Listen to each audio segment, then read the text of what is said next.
Hello everyone, welcome back to my channel. My name is Ankita Agrawal and I am CS by profession as you already know. So students, अभी तक हमने क्या complete कर लिया था? Concept 4 जिसमें हमने क्या पढ़ा था? Summary of types of directors.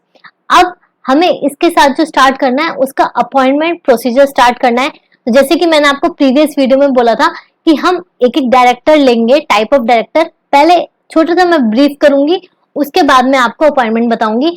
और यहाँ पर एक इम्पॉर्टेंट चीज ये है कि इसके जो समरी नोट्स है वो हैंड टू हैंड हम यहीं बनाएंगे. एंड आप भी इससे क्या करोगे ना, क्योंकि बहुत स्टूडेंट्स कह रहे थे कि मैम पीडीएफ से भी पढ़ने में, प्रिंट करने में इशू आता है. तो मुझे ऐसा लगा कि जैसे ये बहुत इंपॉर्टेंट टॉपिक है और वाइड है, तो मैं इसके नोट्स ना प्रोवाइड करके आप हैंड टू हैंड मेरे साथ लिखो. ठीक है, तो स्टार्ट करते हैं. बट स्टार्ट करने से पहले please do like, share, subscribe. तो देखो, सबसे पहले हम स्टार्ट करेंगे with our first director, first number पे. ठीक है, फर्स्ट डायरेक्टर कौन है? सेक्शन 152(1) के अकॉर्डिंग ऑल कंपनीज वही फर्स्ट डायरेक्टर्स. अगर एओए साइलेंट है, सबसे इंपॉर्टेंट चीज क्या है, अगर आपका एओए साइलेंट है तो जो सब्सक्राइबर्स में नाम लिखा हुआ है डायरेक्टर्स का, लोगों का जो इनिशियल होते हैं, वही आपके क्या हो जाएंगे? फर्स्ट डायरेक्टर्स हो जाएंगे. ठीक है, इसमें तो मेरे ख्याल से कुछ भी इतना इंपॉर्टेंट नहीं है, बट फिर भी मैं आपको एक बार मॉड्यूल से ओवरव्यू दे देती हूँ.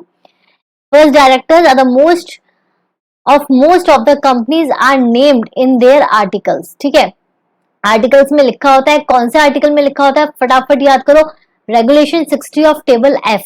तो ये आपको ये चीज ध्यान में रखनी है. फर्स्ट डायरेक्टर्स का नाम जो होता है आर्टिकल्स में होता है. आर्टिकल कौन किसके according? Regulation 60 of table F provides that the number of the directors and the name of the first director shall be determined in writing by the subscribers of the memorandum or the majority of them. तो ये जो आपकी first 3 lines हैं, and ये अच्छी तरह से आपको एक्सप्लेन हो गई. ठीक है, अब क्या है, देखो ये जो है ये तो लाइन्स है. अगर आप इस चार्ट को याद कर लेते हो तो आपको बहुत अच्छे से याद हो जाएगा. ये देखो, फर्स्ट डायरेक्टर सेक्शन मैंने आपको ऑलरेडी बता दिया है, named in the articles of the company if it is silent. ठीक है, अगर नाम कोई गिवन नहीं है तो where no provision is made in the articles for this other companies subscribers to memorandum. And OPC के केस में क्या होता है? Individual being a member shall deem to be its first director until directors are duly appointed by the member. OPC क्योंकि 1 person company है, तो उसमें जो एक बंदा पहले होगा वही डायरेक्टर होगा. इसमें ना समझने वाली बात ऐसी कोई भी नहीं है. तो आई होप फर्स्ट डायरेक्टर, जो बहुत ही छोटा और सिंपल टॉपिक था, ये आपको समझ में आ गया होगा. ठीक है, अब हम स्टार्ट करते हैं अपना. अब हमारा जो कॉन्सेप्ट है उसमें फर्स्ट डायरेक्टर वाला मैंने आपको मॉड्यूल से भी करा दिया और उसमें ऐसा कुछ नहीं है. ठीक है, न्यूली कुछ नहीं है. ऐसे ही जो आपका सेकंड, ये रेजिडेंट डायरेक्टर है और विमेन डायरेक्टर है, इसमें भी ऐसा इतना नहीं है. जो मैंने आपको यहाँ पे लिखवाया हुआ है, जो इस नोट्स में है वही है. इसके बाद जब हम अपना कॉन्सेप्ट 4 करने के बाद हम मॉड्यूल रिवाइज करेंगे, तो वहां पर जो चीज होंगी इंपॉर्टेंट, वो मैं आपको साथ में मार्क करा दूंगी. ठीक है, अब हम मूव करते हैं हमारे नेक्स्ट टॉपिक पे, और वो है हमारा इंडिपेंडेंट डायरेक्टर. तो इस क्लास में हम इंडिपेंडेंट डायरेक्टर करने की पूरी कोशिश करेंगे बहुत अच्छे से. फिर स्मॉल शेयर होल्डर, और फिर जो आपका ये कल हमने कंप्लीट कर लिया था एडिशनल ऑल्टरनेट नॉमिनी, वो अच्छे से और रिवाइज करेंगे. ठीक है, तो बाय इस क्लास को मिलाकर 2 क्लास और आपका ये कॉन्सेप्ट 4 कंप्लीट हो जाएगा अच्छे से. ठीक है, तो स्टार्ट करते हैं. अब देखो, मैंने ये पूरा चार्ट बना रखा है. अब मैं आपको एक्सप्लेन करूंगी इंडिपेंडेंट डायरेक्टर. इंडिपेंडेंट डायरेक्टर जो है उसको हम पढ़ते हैं सेक्शन 149 में. सेक्शन 149 सबसेक्शन 6 में है क्राइटेरिया ऑफ इंडिपेंडेंस, कि अगर हमें किसी इंडिविजुअल को, किसी डायरेक्टर को अपनी कंपनी में as a independent director appoint करना है, तो उसको इस क्राइटेरिया ऑफ इंडिपेंडेंस, इस क्लीन चिट से जो है गुजरना पड़ेगा. और जब तक इसकी चेकलिस्ट में टिक टिक टिक टिक नहीं होगा, ये नहीं बन सकता. ठीक है, तो यहाँ पर हम एग्जाम्पल लेके चलेंगे. ये आपकी ग्रुप ऑफ कंपनीज हैं. ओम लिमिटेड जो कि एक लिस्टेड कंपनी है. ठीक है, शिवा लिमिटेड एक प्राइवेट कंपनी है. ओम साई लिमिटेड एक पब्लिक कंपनी है. ठीक है, अब इसमें क्या है, यहाँ पे लिख दो एक भोला लिमिटेड। ठीक है, भोला लिमिटेड भी एक हो गई। ठीक है, तो ये टाइप की ग्रुप ऑफ कंपनीज है, ये हमारा केस है, जिस केस को एज एग्जाम्पल लेते हुए हम पूरा कॉन्सेप्ट समझेंगे। ठीक है, तो यहाँ पे कॉन्सेंट्रेट करना, वीडियो पॉज करके बाद में इसको नोट कर देना, कहीं कुछ भागा नहीं जा रहा, बट यहाँ पे इंपॉर्टेंट ये है कि आप सुनो। ठीक है, तो क्राइटेरिया ऑफ इंडिपेंडेंस हम पढ़ेंगे, बट पहले एक पूरे सीन को पकड़ो। ये एक इंडिपेंडेंट डायरेक्टर का कैंडिडेट है श्यामलाल। ठीक है, अब श्यामलाल एक कैंडिडेट, एक इंडिविजुअल है, इंडिपेंडेंट डायरेक्टर है, जो ग्रुप ऑफ कंपनी जो ओम लिमिटेड वगैरह है, इनके जो सीएस हैं, जो डायरेक्टर्स हैं, ये सोच रहे हैं कि हम अपने कंपनी में किसको डायरेक्टर रखें। बहुत सारे कैंडिडेट्स हैं श्यामलाल के साथ। ठीक है, बहुत सारे कैंडिडेट्स हैं यहाँ श्यामलाल के साथ, बट जो श्यामलाल है उस पे हम फोकस करेंगे, बिकॉज ये सारे रिजेक्ट हो गए, जो क्राइटेरिया ऑफ इंडिपेंडेंस में थे ना, वो सारे रिजेक्ट हो गए, बस एक ये श्यामलाल है जिसकी क्लीन चिट आई थी। तो ऐसा इसने क्या करा कि क्लीन चिट आई, इसकी क्या क्या चीजें इससे पूछी गई और इसने सब कुछ हाँ हाँ हाँ करता गया। सबसे पहले इंडिपेंडेंस, मतलब आप बिल्कुल इंडिपेंडेंट होने चाहिए, आपको इस ग्रुप ऑफ कंपनी से कोई भी कैसा भी रिलेशन पहले नहीं होना चाहिए, ना मॉनेटरी टर्म्स में, ना डेट के केस में, ना इन्वेस्टमेंट के केस में, ना डायरेक्टर वगैरह, ना प्रमोटर वगैरह, कुछ भी नहीं होना चाहिए। ठीक है, तो अब हम स्टार्ट करते हैं। सबसे पहले तो हमारा जो क्राइटेरिया है एज पर सेक्शन 149 सबसेक्शन 4, ये एप्लीकेबिलिटी की बात करता है, लीगल रिक्वायरमेंट की बात करता है। ठीक है, सेक्शन 149 किस किस पे अप्लाई होगा ये हम देखेंगे। 1 सेकेंड, मैं पेन चेंज कर देती हूँ। किस किस पे अप्लाई होगा ये हमें देखना है। क्या वो लिस्टेड कंपनी में अप्लाई होगा? यस, लिस्टेड कंपनी में रिक्वायरमेंट है इंडिपेंडेंट डायरेक्टर को अपॉइंट करने की, तो इस पे तो बिग यस है। ठीक है, दूसरा उसका क्या है, Shiva limited, Shiva private limited, private limited पे रिक्वायरमेंट नहीं है इंडिपेंडेंट डायरेक्टर को अपॉइंट करने की। फिर है आपकी भोला लिमिटेड, बट ये जो है ना, ये आपकी अनलिस्टेड कंपनी है। ठीक है, तो ये अनलिस्टेड कंपनी कहाँ आ गई आपकी, नॉन एप्लीकेबिलिटी पे, तो यहाँ भी रिक्वायरमेंट नहीं है। अनलिस्टेड पब्लिक कंपनी में और भी है, like joint venture, wholly owned subsidiary, जो डोरमेंट कंपनी, यहाँ पर आपकी क्या है, एप्लीकेबिलिटी नहीं है। तो हम इसमें इंडिपेंडेंट डायरेक्टर नहीं रखेंगे, क्योंकि हर एक चीज की क्या आती है, कॉस्ट आती है। तो जब प्रोविजन के अकॉर्डिंग अगर लॉ ये कहता है कि आपको बीइंग दिस कंपनी, आपको ये डायरेक्टर, ये ऑडिटर, ये चीज आपको करने की जरूरत नहीं है, तो कंपनी नहीं करेगी। ठीक है, तो कंपनी पूरा सोच समझ के कर रही है कि भैया ओम लिमिटेड में इंडिपेंडेंट डायरेक्टर की रिक्वायरमेंट है। दूसरी उसकी कंपनी है एक पब्लिक कंपनी जो ओम साई लिमिटेड कंपनी है। अब उसमें वो फर्दर एक क्राइटेरिया चेक करेगी कि अगर उसकी paid up share capital 10 crore या 10 करोड़ से ज्यादा है, ठीक है, तो उसको रिक्वायरमेंट है। इनमें से कुछ भी एक अगर क्राइटेरिया आपका फुलफिल हो रहा है, बीइंग ओम साई limited public company, you have to appoint independent director. ठीक है, तो क्राइटेरिया दोबारा मेरे पीछे बोलो, पेड अप शेयर कैपिटल कितनी होनी चाहिए, 10 करोड़ और मोर, टर्नओवर 100 करोड़ और मोर, एंड डिबेंचर लोन्स और डिपॉजिट्स, ये मिलाकर अगर आपका 50 करोड़ तक है, अगर 50 करोड़ तक भी है, तो आपको क्राइटेरिया जो है फुलफिल करना पड़ेगा। ठीक है, अब देखो यहाँ पे इक्वल टू नहीं है, 50 करोड़ से ज्यादा है, अभी मैंने शायद वो बोल दिया था, 50 करोड़ से ज्यादा है, 50 करोड़ 1 रुपया भी ज्यादा होगा तो you have to comply with the section 149 subsection 4। ठीक है, ये क्लियर हो गया। अभी तक हमें क्या पता चला कि किन किन कंपनी की लीगल रिक्वायरमेंट है to appoint independent director as per section 149 subsection 4। पहली क्या है, आंख बंद करके रिवाइज करेंगे, लिस्टेड कंपनी। सेकंड है आपकी पब्लिक कंपनी, पब्लिक कंपनी में क्राइटेरिया याद करेंगे, PSC paid up share capital 10 crore और मोर, टर्नओवर 100 करोड़ और more, and debenture loans and deposit मिलाकर अगर 50 करोड़ तक का है तो आपको रिक्वायरमेंट नहीं है, बट अगर उससे ज्यादा 1 रुपया भी है तो you have to comply with section 149 subsection 4। ठीक है, अब इसको याद करने का तरीका क्या है, सारे लैंड पर टर्नओवर सबसे ज्यादा होता है, तारे सबसे ज्यादा होते हैं, तो 100 करोड़। लैंड मतलब लोन वगैरह वगैरह 50, लैंड पर मतलब पेड अप शेयर कैपिटल, ऐसे याद रखोगे, ये हर जगह अप्लाई कर सकते हो। टर्न तारे तो देखो तुम्हें टर्नओवर, टर्नओवर हमेशा ज्यादा होता है, टर्नओवर इज सेल्स, ठीक है, वो हमेशा ज्यादा होगी, तो टर्नओवर एंड तारे बहुत सारे, तो आपका इस तरीके से कंप्लाई हो जाएगा। ठीक है, इसी के साथ जो आपका नॉन एप्लीकेबिलिटी है वो है आपकी अनलिस्टेड पब्लिक कंपनी, ठीक है, and joint venture, wholly owned subsidiary, dormant company, ये सारी चीजें हैं।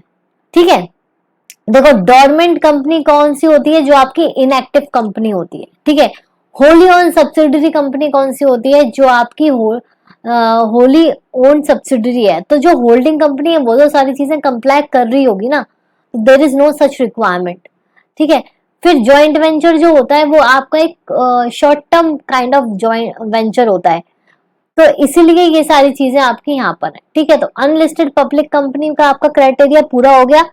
अब इसमें आपका एक क्राइटेरिया और है कि अगर 3 साल फाइनेंशियल ईयर जो आपके 3 साल आगे होंगे, अगर कंपनी क्राइटेरिया फुलफिल नहीं करती है, मतलब जो हम अभी क्राइटेरिया ऑफ इंडिपेंडेंस पढ़ेंगे, मैं ये वाला पॉइंट जो है क्राइटेरिया ऑफ इंडिपेंडेंस के बाद एक्सप्लेन करने वाली हूँ, क्यों, क्योंकि तब आपको अच्छे से समझ में आएगा। बेसिकली वो यहाँ पे ये कहना चाह रहा है कि जो क्राइटेरिया ऑफ इंडिपेंडेंस हम क्लॉज A to F पढ़ेंगे, और जो ये सारी चीजें हैं, ये अगर वो कॉन्जिक्यूटिव फाइनेंशियल ईयर आगे कभी भी सीज कर लेता है तो आपकी रिक्वायरमेंट यहाँ पे नॉन एप्लीकेबिलिटी हो जाएगी। ठीक है, अब हम स्टार्ट करते हैं श्यामलाल की चेकलिस्ट जो है क्राइटेरिया ऑफ इंडिपेंडेंस। सबसे पहले ये वाली जो ग्रुप ऑफ कंपनीज है ना, इसका CS यानी कंपनी सेक्रेटरी श्यामलाल के पास गया, 1 to 1 बैठे, ऑल्दो ऐसा इन प्रैक्टिकल लाइफ नहीं होता, हम क्राइटेरिया ऑफ इंडिपेंडेंस वैसे ही जो उसका डेटा होता है या जो उसका जितना भी पीछे का होता है कि उसने कहाँ से एजुकेशन ली है, कहाँ से क्या किया, वो सारी चीज सामने आ जाती है, but still they have a meeting. ठीक है, तो श्यामलाल एंड CS साहब सामने बैठे हैं और चेकलिस्ट मैच हो रही है। तो सबसे पहले उन्होंने क्या बोला कि भाई देखो, आप हमारी कंपनी के MD नहीं हो, आप हमारे कंपनी के होल टाइम डायरेक्टर नहीं हो, आप हमारी कंपनी के नॉमिनल डायरेक्टर नहीं हो, मतलब जितनी भी ये ग्रुप ऑफ कंपनीज हैं उसमें श्यामलाल किसी में भी ना तो MD है, ना होल टाइम डायरेक्टर है, ना नॉमिनी डायरेक्टर है। ठीक है, सब में नो नो हो गया, तो इसकी एक चेकलिस्ट पूरी हो गई। ठीक है, सेकंड उसने बोला आपके पास इतनी एजुकेशन है, आपके पास एक्सपर्टीज है, आपके पास नॉलेज है, आप समझ सकते हो चीजों को कि ये हमारे फाइनेंसेस हैं, ये बैलेंस शीट है, ये सब है, ये सब है, आपको बेसिक नॉलेज है चीजों की। Yes, integrity, expertise and experience है आपके पास in the opinion of the board. तो यस, बेसिकली जो ये CS है, ये श्यामलाल के पास इन दोनों चीजों को चेक करके ही जाएगा। ठीक है, अब हम आते हैं अपने फर्स्ट क्लॉज पे।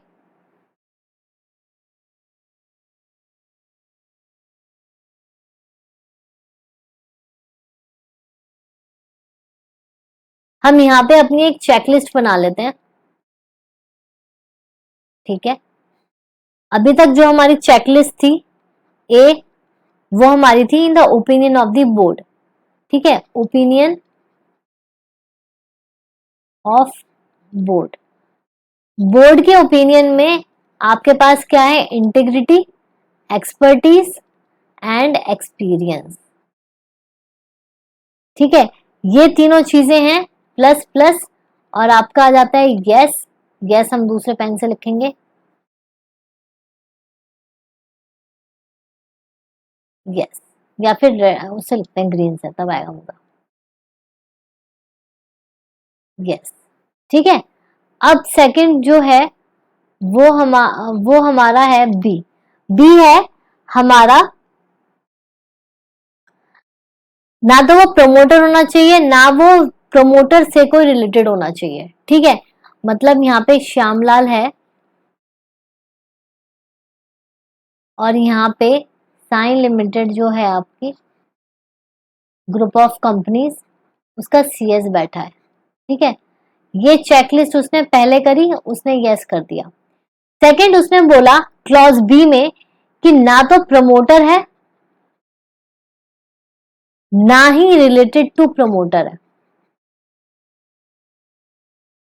Of company holding subsidiary associate. इसको हम कैसे याद करते हैं, कैश। ठीक है, ना तो कंपनी में, ना एसोसिएट में, ना सब्सिडरी में, ना होल्डिंग में। ठीक है, इसको हम एज अ कैश याद रखेंगे तो हमें सारी चीजें याद हो जाएंगी। ना तो वो उस कंपनी का है, ना उसकी एसोसिएट कंपनी का है, ना उसकी सब्सिडरी का है, ना उसकी होल्डिंग कंपनी का है। तो हमने क्या देखा, ना तो वो श्यामलाल ना तो कंपनी का प्रमोटर होना चाहिए, किस कंपनी का, साई लिमिटेड का, या फिर उसकी ग्रुप ऑफ कंपनीज का। तो ग्रुप ऑफ कंपनीज में सारी चीजें आ गई। ठीक है, ना तो उसका एसोसिएट में, ना उसका सब्सिडरी में, ना उसका होल्डिंग में। ठीक है, क्लियर है ये वाला। थर्ड क्राइटेरिया क्या है, थर्ड क्राइटेरिया है हमारा नो पिक्यूनरी रिलेशनशिप। अब ना what is pecuniary, pecuniary is monetary. ठीक है, मतलब पैसों का लेन देन नहीं होना चाहिए किसी भी तरीके का। तो वो बोलता है, सीएस समझाता है कि you should have no pecuniary relationship other than remuneration. मतलब जो आपको रेम्यूनरेशन ऑब्वियसली मिलेगा वो मिलेगा, बट आप किसी और लेन देन का आपको पार्ट नहीं होना चाहिए। बिकॉज ये ओवरऑल जो क्राइटेरिया है जो हम देख रहे हैं, वो क्यों देख रहे हैं, बिकॉज होता क्या है ना कि अगर आपका इन्वॉल्वमेंट कंपनी के साथ किसी तरीके का रहेगा लेन देन का, तो आप उस तरीके से बायस हो जाओगे। ठीक है, आप ये सोचोगे कि यार अगर ये वाली चीज इनकी नहीं होती है तो पैसा निकल जाएगा, ये वाली चीज हो जाती है तो पैसा आ जाएगा, तो मेरा फायदा होगा अल्टीमेटली। तो आप इस तरीके से कंपनी के ग्रोथ में रुकावट ला सकते हो, बिकॉज आपका बायसनेस नेचर आ जाता है। तो इसलिए इस इंडिपेंडेंट डायरेक्टर के लिए पूरा एक list of criteria of independence है, ताकि आप एक एक करके उसको चेकलिस्ट चेकलिस्ट करते जाओ। ठीक है, so there should be no pecuniary relationship other than remuneration. ठीक है, तो अभी तक हमने दो कर लिए, इस पे भी यस हो गया और इस पे भी यस हो गया। नाउ हमारा डी, ड्यूरिंग, अच्छा ये जो पिक्यूनरी रिलेशनशिप है ये आपको चेक करना है टू फाइनेंशियल ईयर और current year. Two financial year और करंट ईयर, जो प्रीसीडिंग आपके टू फाइनेंशियल ईयर्स हैं। क्योंकि देखो श्याम लाल को अगर आप लेके बैठे हो तो श्याम लाल को होता है अच्छा आज आपके पास कोई पिक्यूनरी रिलेशनशिप है, उसने बोला नहीं है कि चलो आ जाओ बन जाओ, नहीं ऐसा नहीं होता। 2 साल ये लेके क्यों चल रहे हैं, जैसे कि मैंने आपको बताया लेन देन का मैटर होता है, हैंड टू हैंड कभी भी कोई चीज सॉर्ट नहीं होती। पेमेंट भी बहुत बाद बाद में लोगों की आती है, डेट भी बहुत बाद बाद में रिलीज होता है, इन्वेस्टमेंट अगर चल रही है उसका भी कुछ इंटरेस्ट वगैरह या डिविडेंड वगैरह आपका क्या हो सकता है, पेंडिंग हो सकता है। तो इसीलिए आपको क्या करना है, आपको पिछले 2 साल का और करंट ईयर का हिसाब किताब लेके चलना है कि पिक्यूनरी रिलेशनशिप जो है वो आपकी 2 साल पीछे और आज नहीं होनी चाहिए। ठीक है, नेक्स्ट अब आपकी बात आती है सिक्योरिटी दैट इज इन्वेस्टमेंट। तो यहाँ पे हम बात करेंगे इन्वेस्टमेंट की। ठीक है, इन्वेस्टमेंट, अब इन्वेस्टमेंट में श्यामलाल को तो पकड़ा ही पकड़ा, बट उसके रिलेटिव्स को भी पकड़ा जाएगा। ठीक है, तो श्यामलाल की इंडिपेंडेंस तो हम चेक कर ही रहे हैं, बट उसके रिलेटिव की भी कोई जो लेन देन है वो नहीं होना चाहिए कंपनी में। रीजन अगेन क्योंकि बायसनेस नेचर आ जाता है और आप कंपनी की ग्रोथ में इस तरीके से रुकावट पैदा कर सकते हो, क्योंकि आप पहले अपना फायदा देखोगे। ठीक है, और अगर आप इंडिपेंडेंट रहोगे तो आप अगर मतलब आप उस एंगल से सोचोगे, आप सिर्फ और सिर्फ कंपनी का फायदा सोचोगे तो अल्टीमेटली आपका फायदा होगा ही होगा। ठीक है, so none of whose relatives in is holding any security of any interest, ठीक है। अगेन कैश कब चेक करना है आपको, two preceding financial year and current year, ठीक है। Two financial year, preceding financial year और करंट ईयर, और आपकी किसी तरीके की सिक्योरिटी नहीं होनी चाहिए, ठीक है। एक्सेप्शन क्या है, एक्सेप्शन है, अगर मैं दूसरे पेन से लिख देती हूं यहां पे, एक्सेप्शन है आपका अगर 2% of paid up share capital of the company, ठीक है। देखो जो भी यहां पे मैं बात करूंगी वो कैश की बात करूंगी, ठीक है। तो कैश मतलब company, associate, subsidiary and holding, ठीक है। या फिर नॉट वैल्यू एक्सीडिंग 50 लाख, अभी लिख लो मैं फिर बताती हूँ।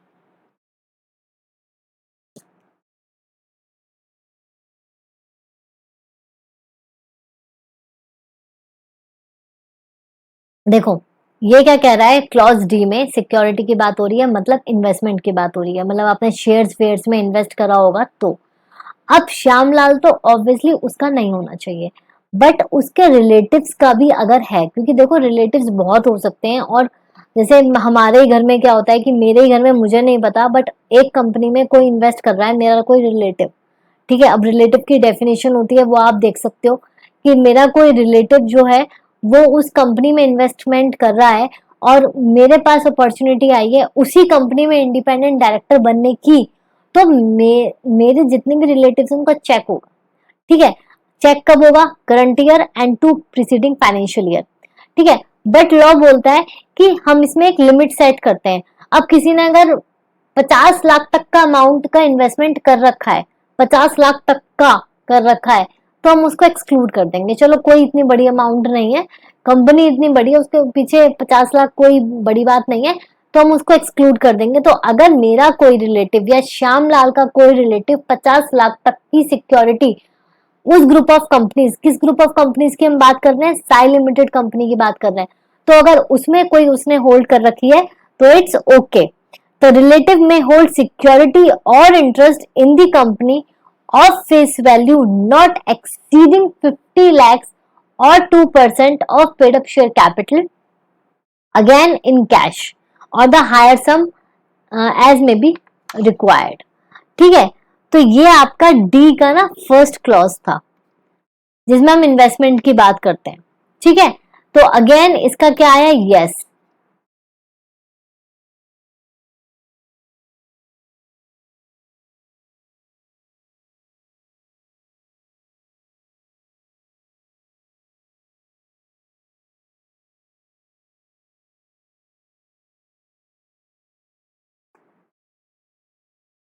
ठीक है, अब हमारा सेकंड थर्ड सब है, डी सेकंड और डी थर्ड।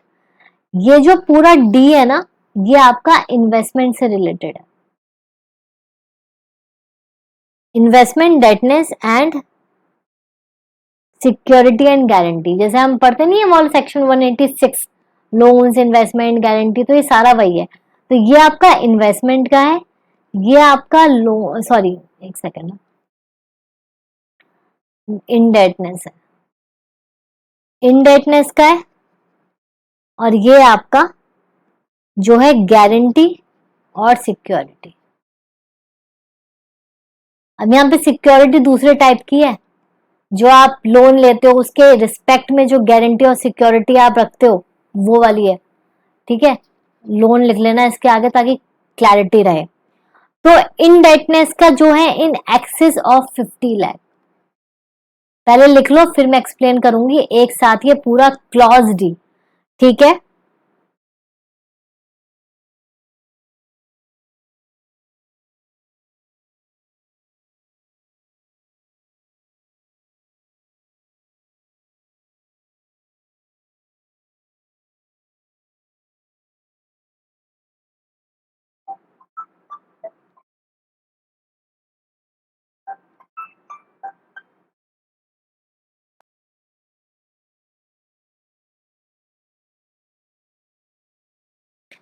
ठीक है, पहले लिख लो अच्छे से।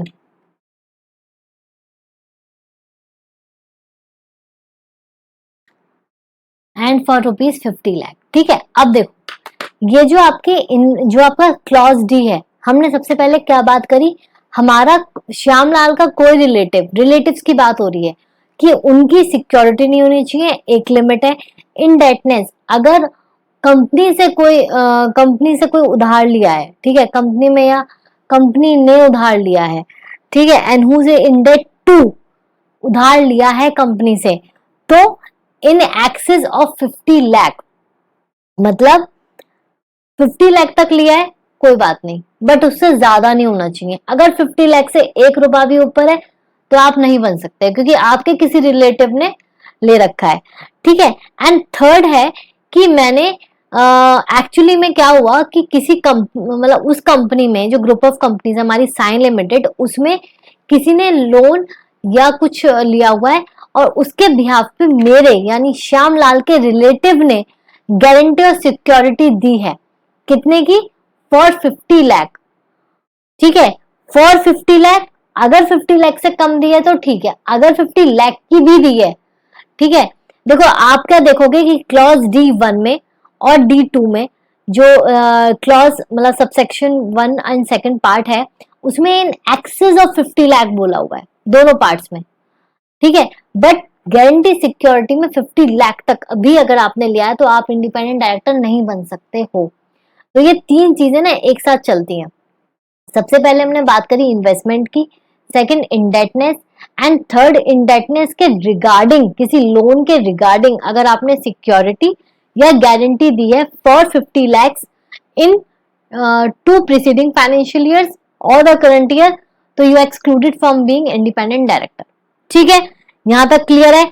और हम इसमें क्या चेक करेंगे, हम इसमें चेक करेंगे कैश, कैश, कैश, कैश, मतलब कंपनी, एसोसिएट, सब्सिडरी, होल्डिंग। ठीक है, अब इसका जो लास्ट है वो है D4, वो है नन ऑफ दिस पिक्यूनियरी ट्रांजैक्शन और रिलेशनशिप विद, मतलब मेरे किसी रिलेटिव की भी पिक्यूनियरी रिलेशनशिप नहीं होनी चाहिए भैया कंपनी के साथ।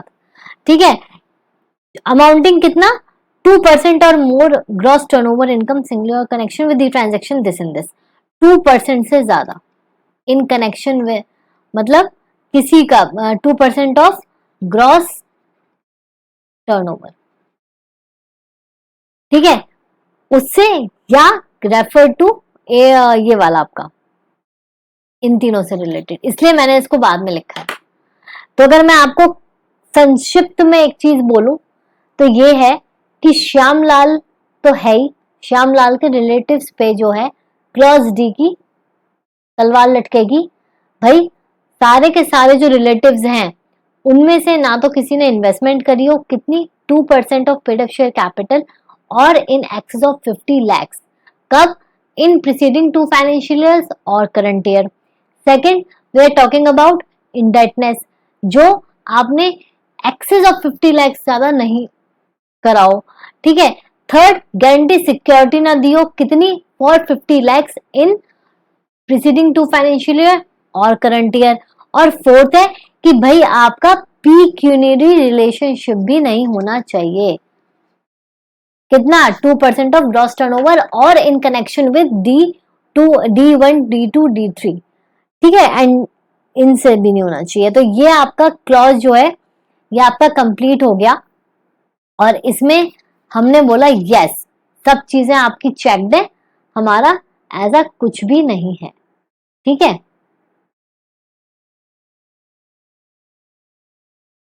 अब हम बात करते हैं क्लॉज ई की। भाई साथ साथ नोट करते रहना और नहीं तो पॉज करके कर लेना, ठीक है। आई होप आपको समझ में आ रहा हो, ये रिविजनरी क्लासेस हैं, ठीक है। अब है आपका ई, ठीक है। अब ई में क्या है, ई के जो आपके पार्ट्स हैं वो है clause 1, clause 2, clause 3 and clause 4, ठीक है। इसके भी आपके कितने हैं, क्लॉज 1, क्लॉज 2, क्लॉज 3 एंड आपका clause 4, and then you are sorted, and आपका जो फिर लास्ट होगा वो होगा एफ पार्ट, ठीक है। देखो इसमें क्या है, neither himself nor his relative, हम ऊपर क्या लेके चल रहे हैं, हम लेके चल रहे हैं श्यामलाल को, एंड रिलेटिव्स। ठीक है, श्यामलाल और रिलेटिव्स को हम लेके चल, एक सेकंड, को हम लेके चल रहे हैं।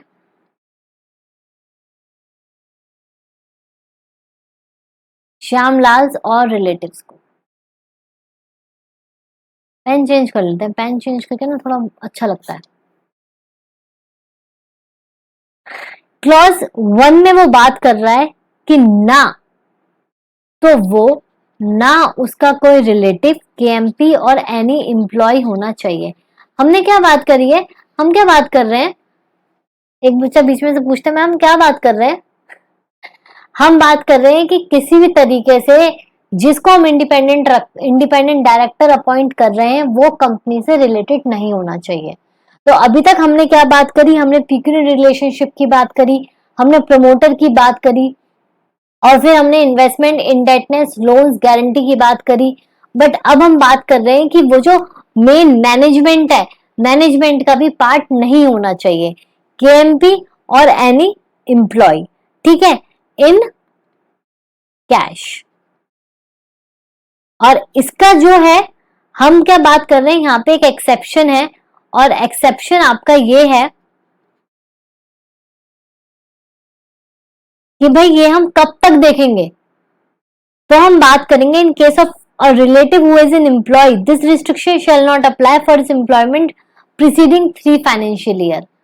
मतलब अगर श्यामलाल का कोई रिलेटिव है और वो 3 पिछले साल, 3 प्रीवियस ईयर से पहले अगर एम्प्लॉय था तो हम उसको कंसिडर कर लेंगे। तो यहाँ पर जो लिमिट है वो 3 साल तक हम चेक करेंगे। 3 साल के बीच में, जैसे फॉर एग्जाम्पल आज मैं श्यामलाल को देख रही हूँ, बट 2 साल पहले उसका कोई रिलेटिव उस कंपनी में या तो एम्प्लॉय था, ये सिर्फ एम्प्लॉय के लिए, तो एम्प्लॉय था, तो हम इसको नहीं लेंगे। ठीक है, 3 साल का क्राइटेरिया, 3 साल अगर हो चुके होंगे तो हम उसको अपॉइंट कर लेंगे। ठीक है, नेक्स्ट, नीदर हिमसेल्फ और नॉर हिज रिलेटिव इज और हैज बीन एन एम्प्लॉय और अ प्रोप्राइटर और अ पार्टनर ऑफ। तो इसमें हम क्या लिखेंगे, इसमें हम लिखेंगे ना तो एम्प्लॉय होना चाहिए, ना प्रोप्राइटर होना चाहिए, और ना ही पार्टनर होना चाहिए। किसमें, in form auditors, form of auditors. ठीक है, सीएस इन प्रैक्टिस और कॉस्ट ऑडिटर, मतलब सारी चीजें आ गई। ठीक है, पार्टनर मतलब किसी ऐसी फर्म में ना तो वो ऑडिट फर्म में होना चाहिए, ना सीएस इन प्रैक्टिस में होना चाहिए, ना ही वो कॉस्ट ऑडिटर होना चाहिए ऑफ कैश, ऑफ कैश। ठीक है, और एनी लीगल फॉर्म, मतलब सारी चीजें आ जाएंगी। आप ये देख लो, यहाँ पे मुझे, मेरे पे स्पेस नहीं है बट मैं डिक्टेट कर रही हूँ, आप लिख लो। फॉर्म में नहीं होना चाहिए, a form of auditors, a form of CS practice और a form of cost auditors. मतलब इन तीनों की इंडिविजुअली फॉर्म है, तो उसमें ना तो वो एम्प्लॉय होना चाहिए, ना प्रोप्राइटर होना चाहिए, और ना ही पार्टनर होना चाहिए, बिकॉज ये तो बिल्कुल डायरेक्टली बायसनेस हो जाएगी। एंड और लीगल फॉर्म, कंसल्टिंग फॉर्म, ठीक है, तो इन सब चीजों में वो नहीं होना चाहिए। During immediately how, preceding 3 financial years.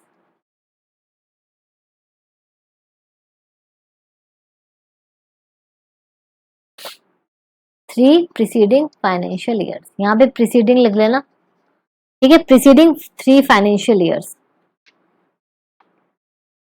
अब इसका एक लास्ट, थर्ड लास्ट है, neither himself nor is relative holds together with his relative 2% और मोर, 2% और more total voting power of company. यहाँ पे कैश नहीं है, यहाँ पे 2% से ज्यादा अगर आप टोटल वोटिंग पावर जो है अगर आप करते हो तो सॉरी, तो एक्सक्लूडेड हो। ठीक है, फिर फोर्थ, नीदर हिमसेल्फ और his relative is a chief executive officer और director by whatever name called of any NPO, of any NPO. ठीक है, दैट रिसीव्स, और जो रिसीव करता है 25% और more of the receipt of company मतलब वही आपका कैश, ठीक है, और 2% ऑफ टोटल वोटिंग पावर, ठीक है। और लास्ट है आपका एफ, एफ है एज प्रिस्क्राइब्ड, मतलब कोई और चीज अगर प्रिस्क्राइब्ड है तो। अब मैं आपको ई जो क्लॉज है वो पूरा अच्छे से समझा देती हूँ, एक बार रिवाइज हो जाएगा। ये रिविजनरी क्लासेस से जितना हो सकता है मैंने तब भी आपको पॉइंट टू पॉइंट सारी चीजें समझाई हैं, आई होप समझ में आ रही होंगी, ठीक है। जो क्लॉज ई है आपका, उसका सब क्लॉज है कि श्यामलाल या उसका रिलेटिव कोई केएमपी और एनी एम्प्लॉय नहीं होना चाहिए, किसमें, उस कंपनी में, उसकी एसोसिएट कंपनी में, होल्डिंग और सब्सिडरी में, ठीक है। और जो हमें लिमिट है वो कब तक देखेंगे, 3 प्रीसीडिंग फाइनेंशियल ईयर्स। ऐसी सेकंड है आपका कि ना तो वो ना उसका कोई रिलेटिव एम्प्लॉय, प्रोपराइटर और पार्टनर होना चाहिए इन फर्म, कोई भी फर्म हो, ऑडिट फर्म हो, सीएस इन प्रैक्टिस हो, सीए हो, किसमें, ऑफ कैश, अगेन वही। और लिमिट हम चेक करेंगे 3 प्रीसीडिंग फाइनेंशियल ईयर्स, ठीक है।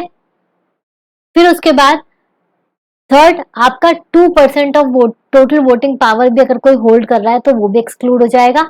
And fourth is CEO of director और of any MPO, non profit organisation कोई चल रही है, ठीक है, और उसमें उसका कोई डायरेक्टर या सीईओ है जिसका 25% आपकी कंपनी में आता है, ठीक है, 25% ऑफ जो और more of the receipt from a company, any promoter director of the company, holding subsidy. तो एक तरीके से ये भी यहाँ पे एसोसिएट हो गई ना, तो ये सारी चीजें आप यहाँ पे देख लोगे, ठीक है, ठीक है। तो ये सारी चीजें आपकी कंप्लीट हो चुकी हैं, इंक्लूडिंग योर सब क्लॉजेस, क्राइटेरिया वगैरह, ये सारा आपका डन हो गया है।